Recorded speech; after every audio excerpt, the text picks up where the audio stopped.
jutro, ded. Ne. Dobro jutro. No, se zdi čist eno navadno jutro. Ja, no, odkar ni Hajdi, je tukaj res vse bolj pusto. Dej ti pojdi raj na pašo, no. Boš bolj korista, kot pa da kle neke besede stresaš. Ja, sej že grem, no. Gremo, kozi. Me.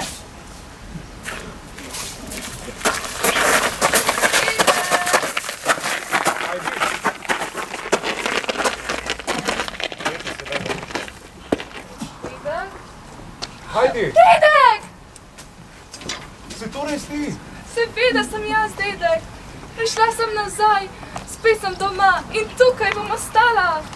Kako pa to, pa se tam menda niso nabudili?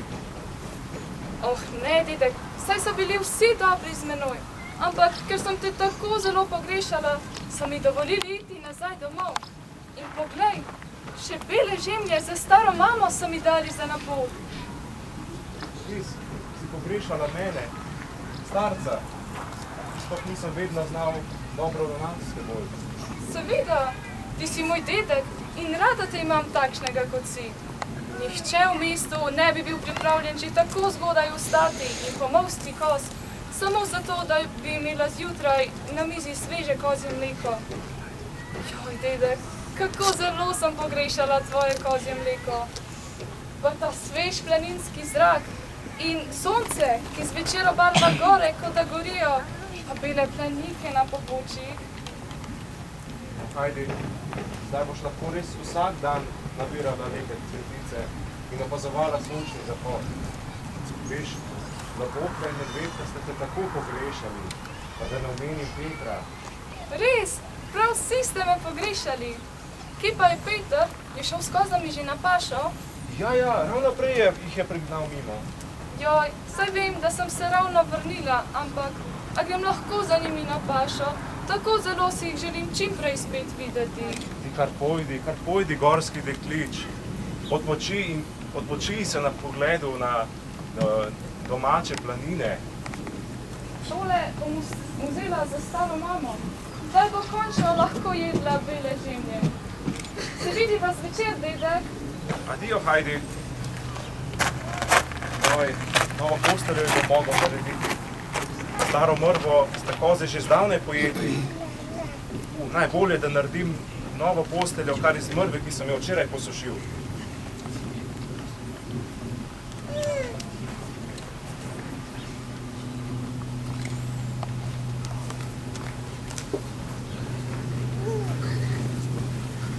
No, pa smo tukaj.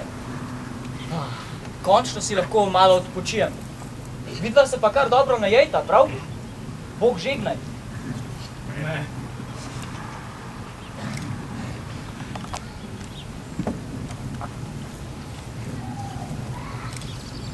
Kje ste bili, kozici moji? Sploh ne veste, kako zelo sem vaju pogrešala. Kje pa je Peter? Gotovo je spet kje zadremal. Peter, pod katerim grmom spiš? Tukaj sem, Hajdi. Tukaj sem. Škoda, samo sanjal sem. Zbudi se, Peter, to niso sanje. Res sem tukaj. Kaj? Zdaj me že dnevi duhovi strašijo, ali kaj? Daj no, Peter, lahko duhovi takole poškečkajo. Nehaj. Hajdi, res si ti. Seveda sem jaz, Peter. Vrnila sem se. Kako pa to, da si že nazaj? Pogrešala sem vas. Zelo hudo mi je bilo, zato so mi dovolili, da se vrnem nazaj. In poglej, kaj so mi dali. Bele žemlje za tvojo staro mamo. Belih žemelj pa tudi jaz že dolgo nisem jedel. Na, tale je zate. In prepričana sem, da bo stara mama gotovo kakšno delila s teboj. Da bi jo lahko že kar zdaj obiskat, rada bi bila doma še pred tomo, saj sta se kozi verjetno že dovolj najedli. Ja, lahko gremo, ja. Stara mama te bo gotovo vesela. Pridita, kozici, gremo domov.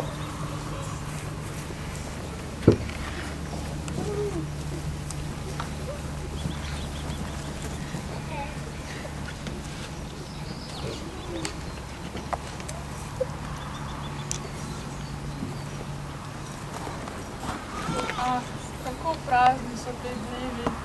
No, mogoče vam bo pa Peter povedal kakšno prigodo, ko se vrne s paše. Peter, doma si že. Kazo bi se morala še pasti. Uganita, kdo je prišel?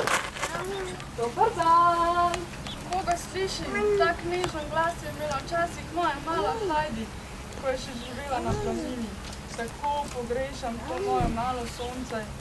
Stara mama, pa sej to je Heidi. Heidi, si res ti? Kako lepo te je spet videti.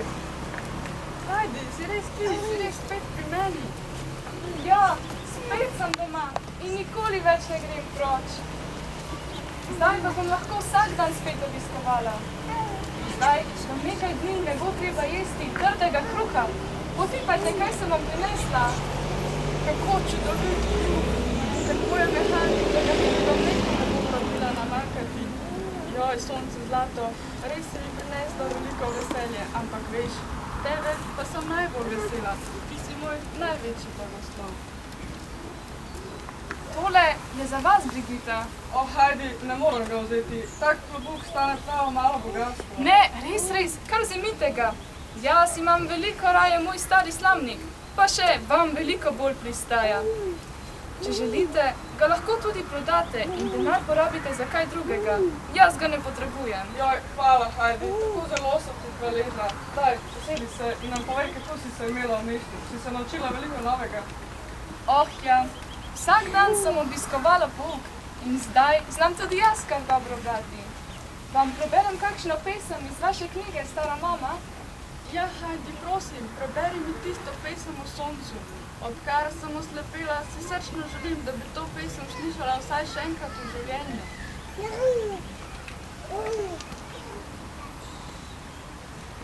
Aha, tukaj je.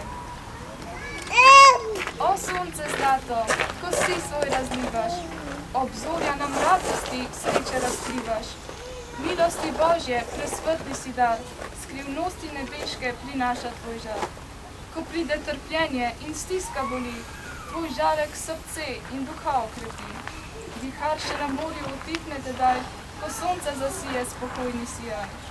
Veselje neskončno in blaženi mir, v nebeškem je vrtu le sreče izvir. Nad zvezde tja moje zdaj misli kipi, kjer večne radosti nikdar ne strepi. Heidi, hvala ti, da si mi prebrala to pesem. Ne moram ti povedati, kako sem srečna. To, da sem po toliko letih spet slišala to pesem, mi pomeni še več, kot ta bel kruh, ki si mi ga prinesla. Heidi, kako zelo lepo, čudovito bereš. Verjetno tudi Petru ne bi škodilo, če bi šel malo v mesto, bi se vsaj naučil boljše brati. No, pa se ne berem toliko slabo. Joj, sonce bo kmalu zašlo. Moram domov, da dedka ne bo skrbelo zame. Z Bogom, mala moja, in čim prej nas spet obišči. Z Bogom, Heidi, hvala ti še enkrat za kruh in za klobuk. Pa ne pozabi, da greva jutri spet skupaj na pašo. Ne bom pozabila, Peter. Z Bogom! Z Bogom.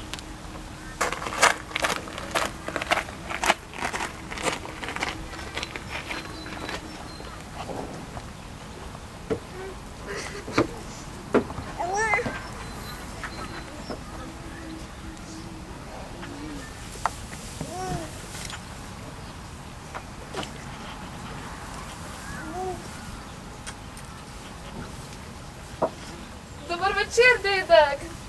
Joj, kako lepo posteljo si mi pripravil. Veš, Heidi, najbolje, da je kar sprobaš.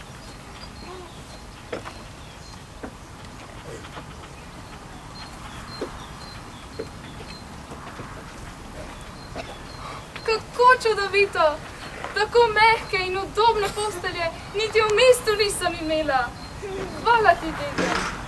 Lepo je biti spet doma. Lahko noč. Lahko noč, Heidi.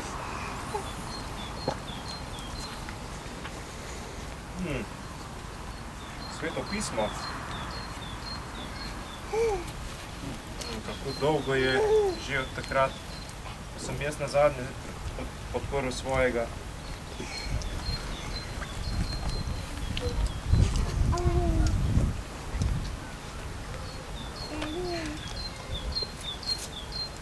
Prilika o izgubljenem sinu.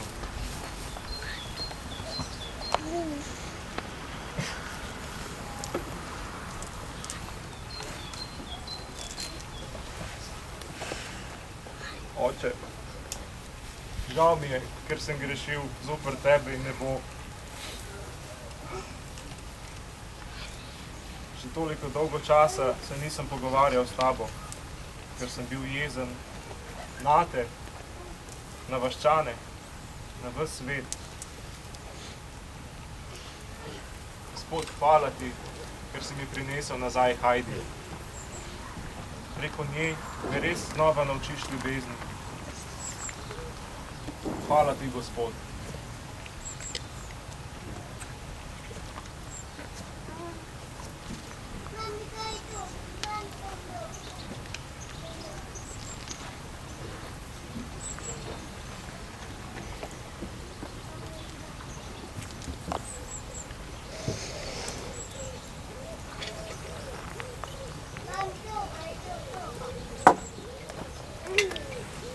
Heidi, dobro jutro.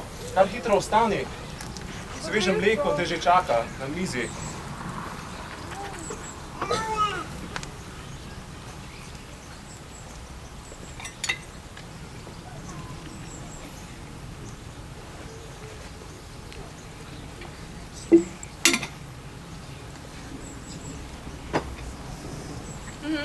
Tako dobrega mleka, kot ga imava midva, nima nihče na svetu.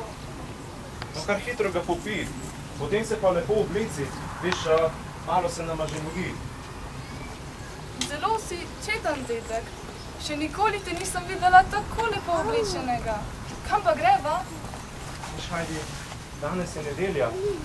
Zato greva jutro na sveti maši, dol v vasico. Ampak prej nikoli nisi hotel iti v vas ali k sveti maši. Res je. Vendar se moram zahvaliti Bogu, zato ker te je spet nazaj pripeljal sem. Klarina babica je imela prav. Res? Kaj pa ti je povedala? Rekla je, da Bog vedno usliši naše molitve, čeprav ne ravno tisti trenutek, ko si mi to želimo. Moja je uslišal in tvoje tudi. Pridi, dedek.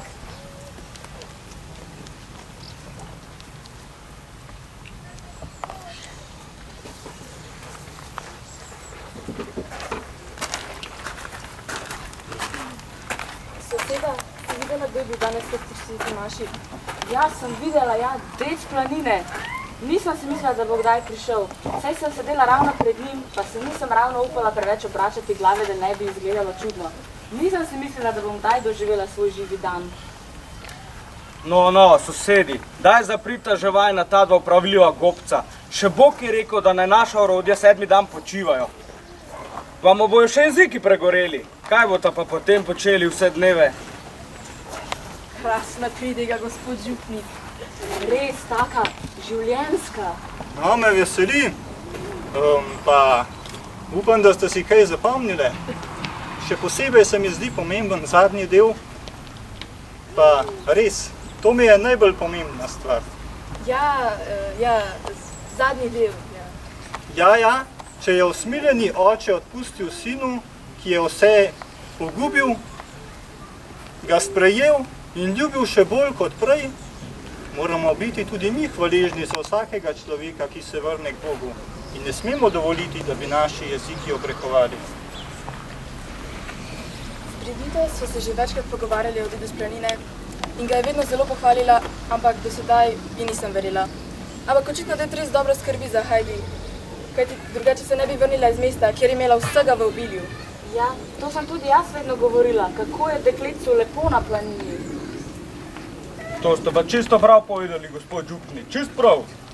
Ja, A lep dan vam želim. tu z vami. Aha.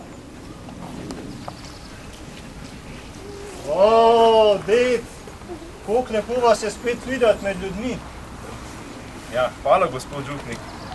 Veste, dobro sem razmišljal o tem, kar ste mi zadnjič govorili. Mislim, da je res najbolje, da se s Heidi priselim čez zimo nazaj dol v vasico, da bo lahko obiskovala pouk. Prav tako so zime tam gor na planini zelo hude in bova tukaj seveda bolj udobno preživljala zimo. Oh, ded, sploh ne veste, kako lepo je to slišati. Človek sploh ne more verjeti, da to sliši. Nič na svetu ni lepšega, kakor da pride stari znanec in ti stisne roko, tako kot jo je stisnil nekoč. Človeku se zdi, kot da je spet našel nekaj, kar je že pred časom izgubil. Se res, pa da ne pozabim. Poštar je pustil pismo za Hajdi. Ubogi revež ni vedel, kje stanuje, pa je kar mene prosil, naj vam ga dam. Izvoli, Hajdi. Hvala, gospod župnik. Z veseljem, mala Hajdi. No, nasvidenje. Pa lepo nedeljo želim še naprej. Nasvidenje, gospod župnik. Od Klare je! A res? Kaj pa ti je napisala? Napisala je, da je zdaj spet dolg čas pri njih doma, da me pogreša, da se vsak dan igra z muckom in... Kaj? Kaj je? Prihaja! Klara prihaja na obisk! Njen oče je dovolil, da gre s babico v zdravilišče Ragac, tu blizu nas. Če bo lepo vreme, se boste oglasili pri nas na planini. Pa še nekaj denarja za žemljo mi je poslala, da bo imela stara mama sreže. Hajdi, očitno pa bomo dobila goste. Ja! Klara prihaja! Klara bo prišla! Komaj že čakam! O, super! Pa lahko gre pa še ona z nama na planino. Viš, Peter, Klara ne more hoditi. Prav tako tudi z vozičkom ne bi mogla iti na pašnik. Škoda. No, Hajdi, ampak saj še velja, da greva jutri skupaj na pašo, ne? Joj, kaj pa vem, Peter? Ne vem, koliko časa je pismo čakalo pri gospodu župniku. Mogoče je minil že cel teden in bo Klara prišla že jutri. Moram ostati doma, da jo pričakam. No, Hajdi, potem pa kar pojdiva. Jaz moram narediti še... Sigurno moram kakšen stol narediti. Veliko dela nas čaka. Kar pojdiva. Peter, pridi, gremo. Ja, sej že grem.